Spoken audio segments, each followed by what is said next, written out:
determine kung above or below siya. Ang tips ko lang dyan is kapag positive, automatic, above siya. Above the mean.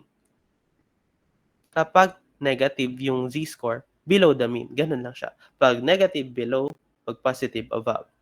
Again, pag negative, below. Pag positive, above. Okay, proceed na tayo sa last, which is show it in a normal curve. So sa pagdodrawing ng normal curve, bell shape, or pero kasi pag tinignan natin, na-imagine natin bundok eh.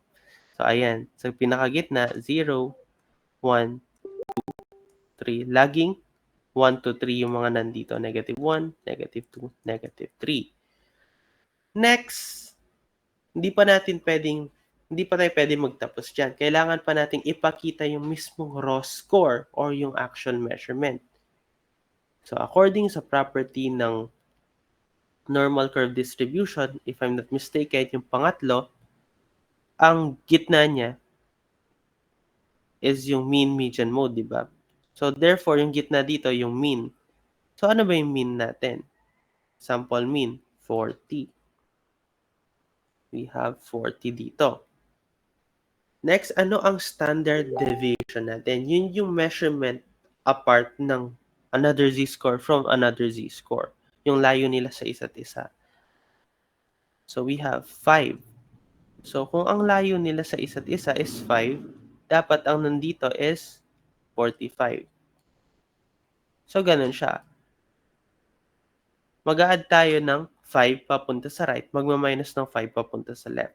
So pag tinuloy-tuloy natin ito, we have 40, 45, 50, 55. For this side, we have 35, 30, and 25.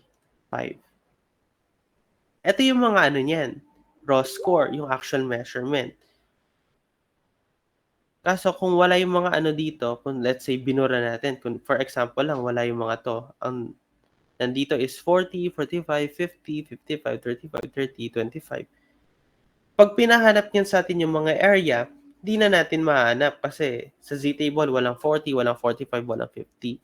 Kailangan naka-standardize. Kaya nandito yung mga corresponding Z-score nila. 0, 1, 2, 3, negative 1, negative 2, negative 3. Next, doon na tayo sa show it in a normal curve. Napakita pa lang natin is yung normal curve along with the raw scores. Hindi pa natin napakita yung hinanap natin sa mismo z-score, which is yung z-score na is equal to 2. Itong gagawin natin, hanapin natin si 2 dito sa normal curve. Ito yung 2 na z-score. Kapag whole number pa yung given, kumare 1, 2, 3, negative 1, negative 2, or 0 mismo, wala tayong problema. Kasi nakalagay na siya agad sa z-score. Parang ito lang. Nagkakaroon lang tayo ng problem kapag nagkaroon na ng decimal. Kunwari, 1.5. Lolocate pa natin saan banding 1.5. For example lang for example, 1.5 yung z-score. Di banda dito siya sa gitna ni 1 and 2, 1.5.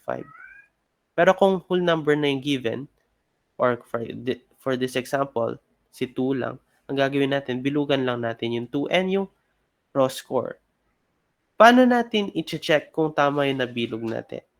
Dapat yung z-score equal siya sa nakuha nating z-score dito. And yung raw score equal siya sa given. Ano ba yung given natin? 50.